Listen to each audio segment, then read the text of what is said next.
한국이 미국을 꺾고 세계 1위 무기 수출국이 된다. 영국 로이터 통신의 폭탄 발표에 전 세계가 난리가 났습니다. 로이터는 폴란드와의 계약에 관여한 회사 경영진과 정부 관료 등 13명에 대한 인터뷰를 토대로 한국이 세계 최대 무기 공급 국가가 된다며 한국이 세계 최초로 미국마저 뛰어넘어 세계 1위로 등극할 것이라고 전했습니다. 전 세계 방산시장 규모는 3천조 원을 돌파했습니다.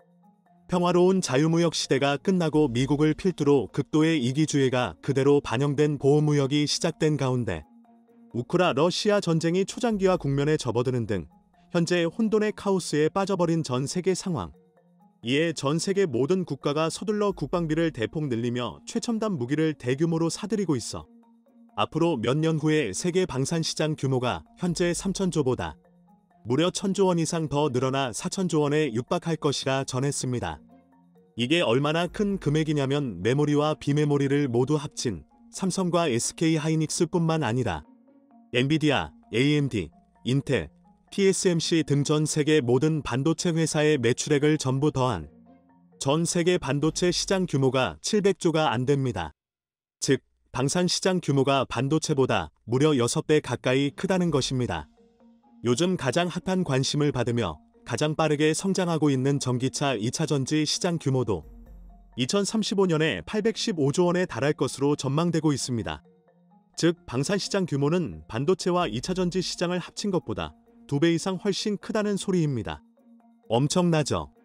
자, 그런데 이 어마어마하게 거대한 방산시장에서 한국이 곧 시장 점유율 50%를 돌파하여 수십 년간 세계 1위를 지켜오던 미국마저 꺾어버리고 압도적인 1위로 등극할 것이라는 파격적인 소식이 전해졌습니다. 2018년부터 2022년까지 최근 5년 동안 국가별 무기 수출 순위를 보시면 미국이 40%로 압도적인 1위, 2위가 러시아로 16%입니다. 이어서 3위가 프랑스 11%, 중국 5%, 독일과 이탈리아가 4%씩, 영국 3%, 스페인 2.6%에 이어 한국이 2.4%로 9위입니다. 불과 10년 전만 하더라도 10위는커녕 100위 안에 들까 말까 했던 한국이 몇 년 만에 세계 9위로 등극하며 무기 초강대국인 이스라엘마저 제치고 올라왔습니다. 자, 그런데 한국이 러시아를 제치고 한 번에 세계 2위로 곧 등극할 것이라는 놀라운 소식이 전해졌습니다.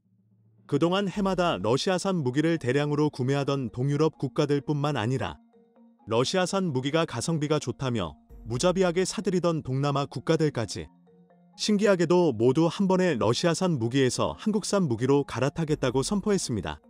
태국, 베트남, 인도네시아 등의 국가들이 너무나 신기하게도 같은 타이밍에 일제히 이제 러시아산 무기 수입을 중단할 것이다. 대신 한국산 무기로 모두 교체한다. 라는 파격적인 소식을 전해왔습니다.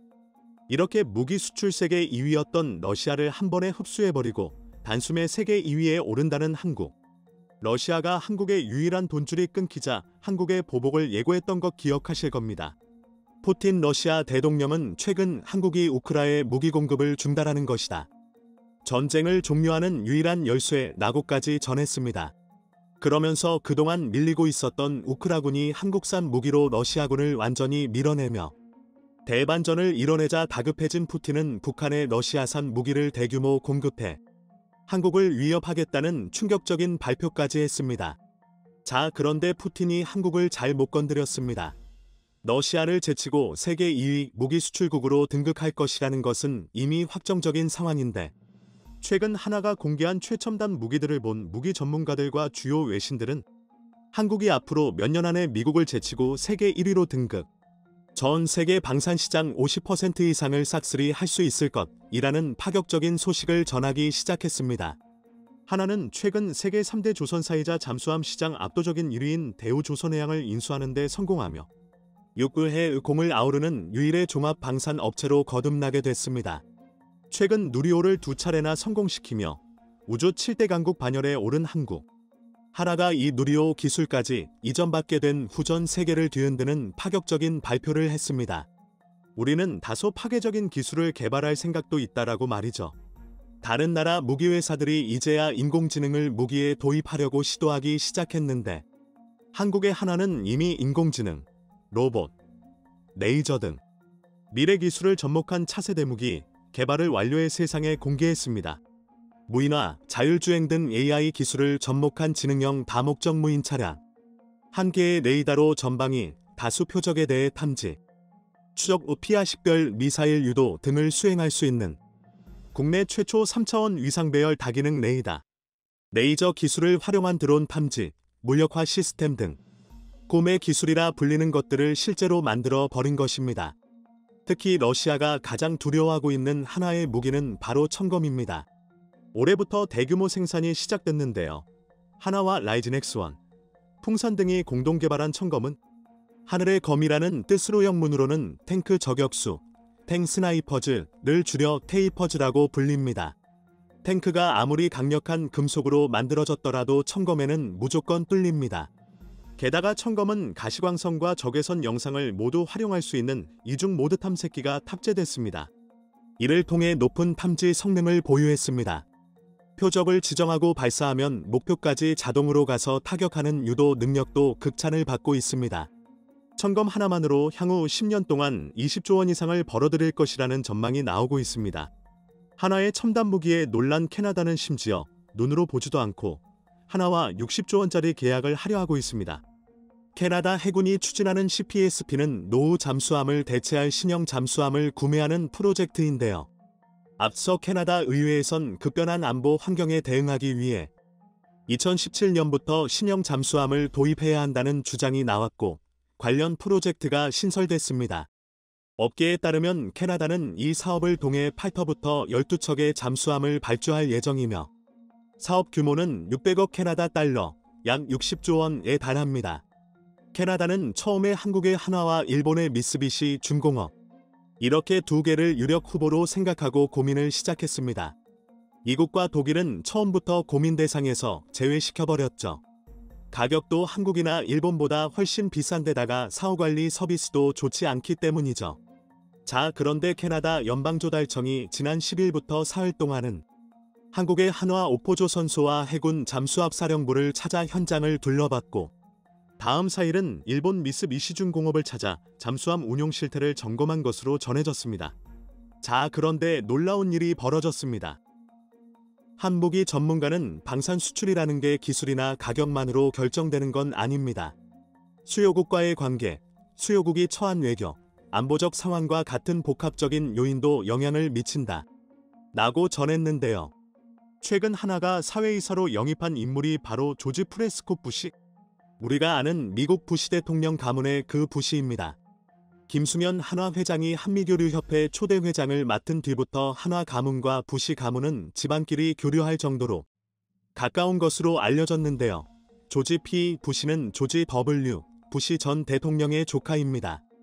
미국 공화당 내에서 잠룡으로 분류되는 인물이고 에너지 분야 전문가이면서 10년간 미 해군에 복무한 경험도 있습니다. 이렇게 해서 한국의 하나는 일본과 달리 잠수함 퀄리티뿐만 아니라 글로벌 사업, 특히 북미에서 초대형 수주를 싹쓸이할 수 있는 네트워크를 완벽하게 갖춘 셈입니다. 더욱 흥미로운 점은 P. 부시가 미국 해군 장교로 복무하면서 아프가니스탄에 파병된 적이 있다는 건데요. 현재 캐나다 잠수함 도입 사업을 강력 추진하고 있는 캐나다 국방수장 웨인 에어 국방참모총장도 비슷한 시기 아프간에서 복무했었습니다. 특히 에어 장군은 미국의 전폭적인 지지를 받고 있습니다. 미국인이 아닌 사람 최초로 유엔사 부사령관에 올라 한국에 복무하기도 했습니다. 명예평택 시민으로 예영수라는 한국 이름도 선물 받았습니다. 놀라운 것은 이뿐만이 아닙니다. 하나는 최근 미국에서도 로비 자금을 폭발적으로 늘리며 미국 정치인들을 정치적 성향 상관없이 마구잡이로 영입하고 있습니다. 9일 업계에 따르면 하나그룹은 조 바이든 미국 대통령 비서실장을 지낸 데니 오브라이언 폭스코퍼레이션 수석부사장을 영입했습니다. 오브라이언 수석부사장은 2003년부터 2006년 당시 바이든 상원의원의 비서실장을 맡았습니다. 2008년에는 부동령으로 출마한 바이든 대통령 대선 캠프에 합류해 정치이사 역할을 맡았습니다. 최근에는 폭스사 부사장 겸 정부 관계 책임자로서 이 회사의 입법, 규제 및 전략 정책 문제를 주도했습니다. 하나가 친바이든계 인사만 영입하는 것은 아닙니다. 최근 주 하나의 사회이사로 선임된 에드윈 퓰러 미국 헤리티지 재단 아시아센터 회장은 오브라이언 수석부사장과 정치적 성향이 전혀 다릅니다. 퓰러 회장은 도널드 트럼프 전 미국 대통령의 측근이자 정책 멘토로 불렸습니다. 여기에 최근 공화당 잠룡으로 불리는 조지 부시의 조카까지 한화 사회이사로 영입하면서 하라는 미국 정치권마저 주무르며 너무나도 강력한 존재로 급부상하고 있습니다. 그리고 이는 즉각 결과로 나타났습니다. 절대 다른 나라에 넘기지 않았던 미국의 수십조 규모 군함 정비 사업을 하라가 최초로 따내는 기적이 만들어졌습니다. 대만 때문에 난리가 났습니다. 그동안 미국산이나 유럽산 무기만 수입하던 대만. 그런데 최근 대만 총통이 대만군을 한국산 무기로 전부 도배하자 너무나도 놀라운 변화가 일어났다며 믿기지 않는 장면을 공개하자 전 세계가 발칵 뒤집혔습니다. 그동안 매일매일 대만을 위협하던 중국 해군과 공군들도 한국의 이거디 대만에 도착한 것을 보더니 주랭랑을 치며 도망갔는데요. 한국 때문에 시진핑이 최근 대만 침공을 완전히 포기했다는 소리까지 나오고 있습니다. 원래 중국은 대만을 2027년 정도에 침공하려 했습니다. 지난달 미국 CIA 국장은 중국이 2027년까지 대만을 침공할 능력을 갖출 것이라고 주장했는데요. 블링컨 미 국무장관이 상원 청문회에서 여기에 동의한다는 입장을 나타냈습니다. 토니 블링컨 미 국무장관은 첫 번째 시험되는 러시아의 독재와 우크라이나에 대한 침략에 따른 즉각적이고 심각한 위협, 중국의 장기적인 도전 같은 우리의 전략적 경쟁자들에 의해 제기됩니다. 라고 전했습니다. 아직 4년이나 남았다고 생각했기 때문에 이것을 매우 심각하게 받아들이는 이는 아무도 없었습니다. 자, 그런데 대반전이 일어났습니다. 오늘의 우크라이나가 내일의 대만이 될 수 있다는 우려가 나오고 있는 가운데 중국의 대만 침공 시기에 대한 내용이 담긴 러시아 연방보안국 FSB의 기밀 문서가 유출되자 전 세계가 발칵 뒤집혔습니다. 대만 자유시보 등 언론은 17일 현지 시간 러시아 인권운동가 블라디미르 오세츠킨이 최근 자신의 페이스북에 공개한 러시아 연방보안국 FSB의 기밀 보고서를 공개했다고 보도했습니다. 러시아 안보 전문가 크리스토 그로제프는 FSB 전 현직 직원 2명에게 이를 보여줬고 이들은 의심할 여지 없이 FSB 동료가 작성한 것이라 답했습니다. 올가을이면 불과 당장 1-2달밖에 남지 않았다는 것인데요. 그동안 대만은 미국이나 프랑스 등으로부터 무기를 전부 수입했습니다. 프랑스는 샤를 드골 대통령 재임 때인 1964년 미국과는 다른 노선의 독자 외교를 추진하면서 중국과 외교 관계를 수립하고 대만과는 단교했었는데요. 1991년에 6척의 라파에트급 호위함을 대만에 깜짝으로 판매하더니 1년 뒤인 1992년에는 미라주 전투기 60대를 한 번에 판매해 중국에 큰 충격을 주었습니다. 당시 중국이 프랑스에 강하게 항의하면서 양국 관계가 급속도로 악화했고 프랑스는 대만에 대한 무기 판매를 1994년 중단했습니다. 그리고 다시 최근 대만 언론들에 따르면 대만군은 프랑스의 방산기업 드샤이로부터 8억 대만 달러, 328억 원 상당 규모의 다개, 대가이, 미사일 교란장치 발사기 구매를 결정했습니다. 이 발사기는 대만이 1991년 프랑스로부터 사들인 6척의 라파에트급 호위함, 프리기탐에 장착하기 위한 것으로 적이 미사일 공격을 가해오면 교란장치를 발사해 공격을 회피하는 방어무기입니다. 중국 정부는 프랑스의 중국과의 관계를 해치기 싫다면 대만과의 계약을 취소하라고 요구하고 있습니다. 중국 외교부는 전날 우리는 대만과의 모든 무기 판매나 군사 교류에 반대한다면서 프랑스의 대만으로의 무기 수출을 취소할 것을 요구하며 프랑스의 깊은 우려를 표명한다는 입장을 아프피 통신에 보냈습니다. 그러면서 이번 계약이 중국과 프랑스의 양자 관계를 해칠 수 있다고 경고했습니다. 예전처럼 프랑스와 단교하는 충격적인 결정을 내릴 수 있다는 것입니다. 자, 그런데 중국이 단교하는 순간 프랑스 경제 전체가 흔들립니다. 프랑스의 삼성이라 불리는 LVMH, 루이비통, 불가리, 지방시, 셀린, 켄조, 디올 등 전 세계 거의 모든 럭셔리 브랜드를 전부 보유하며 프랑스 경제를 지탱하고 있는 이 LVMH 그룹은 최근 중국에서의 판매 성장을 통해 성장해 나가고 있습니다. 중국을 포함한 아시아에서의 판매 비중이 전체 매출에서 가장 높습니다.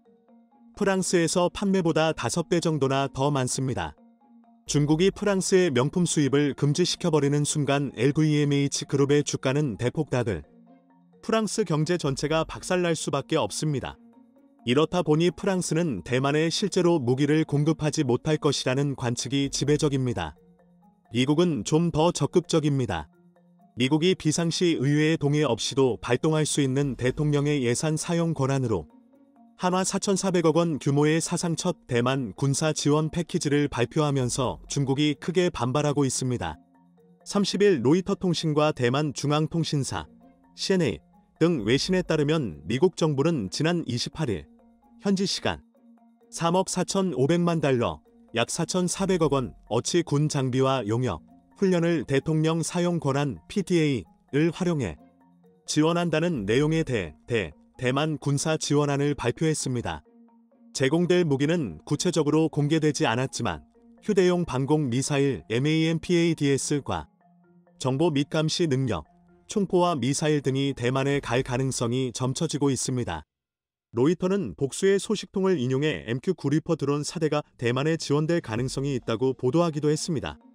미국 제너럴 어타믹스가 개발한 이 드론은 표적 25km 상공에서 24시간 넘게 머물 수 있고 정찰과 정밀 타격 능력을 갖춘 대형 무인기입니다. PDA는 비상시 의회의 승인 없이도 미국의 무기와 군사장비 재고로 타국에 대한 안보 지원을 신속하게 할 수 있도록 하는 대통령 권한으로 미국은 지금까지 러시아의 침공을 받은 우크라이나 지원을 위해 30차례 이상 PDA를 발동했습니다. 긴급한 상황에 처한 제3국의 무기를 지원할 때 생산과 의회 승인 등 절차에 들어가는 시간을 생략할 수 있는 제도다 보니 PDA를 활용할 경우 계약 및 의회 승인까지 마치고도 대만에 전달되지 못하고 있는 상당량의 미국 무기들이 신속하게 전달될 수 있게 될 것으로 보입니다. 미국 의회에선 이런 적체량이 190억 달러, 약 24조 원 어치라는 지적이 나왔다고 블룸버그는 전했습니다. CNN 방송은 이번 패키지는 PDA를 통해 미국이 대만으로 장비를 보내는 첫 사례라고 설명했습니다. 영국 이코노미스트는 미국은 오랫동안 우크라이나를 돕는 것이 유럽의 안보를 지키는 데 핵심적일 뿐만 아니라 중국의 대만 침공을 막는 데도 중요하다고 생각해왔다며 이번 PDA로 미국은 처음으로 대만을 미군 장비 비축분으로 무장시키겠다고 발표함으로써 앞선 논리를 발전시켰다고 평가했습니다. 중국은 미국과의 군사적 연계는 대만을 화약통으로 만들 것이라며 강하게 반발했습니다. 천빈화 중국 국무원 대만 사무판공실 대변인은 29일 밤 발표한 입장문에서 우리는 미국이 대만에 무기를 제공하는 것을 단호히 반대하고 이 입장은 명확하고 일관적이라고 밝혔습니다.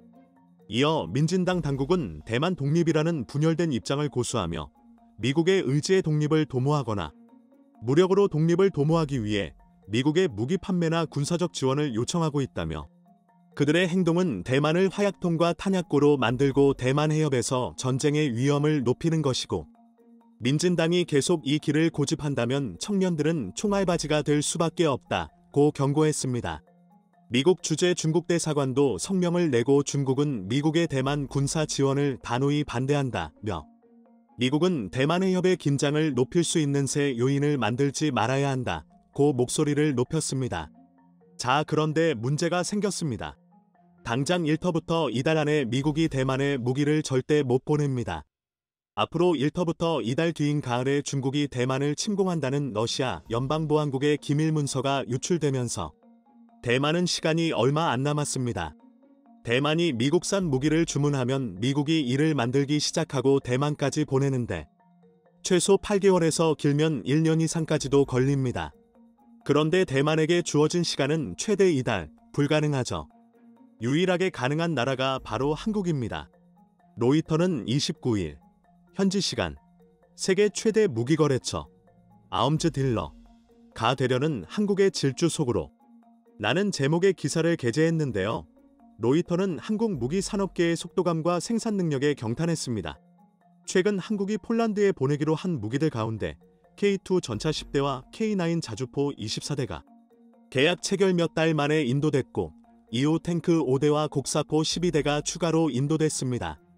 반면에 헝가리가 2018년 독일에 주문한 레오파르트 탱크 44대 가운데는 한 대도 아직 인도되지 않았다고 로이터는 지적했습니다. 유럽의 방산업체 코이 관계자는 우리가 몇 년 걸릴 일을 한국은 몇 주 또는 몇 달이면 해낸다고 말했습니다.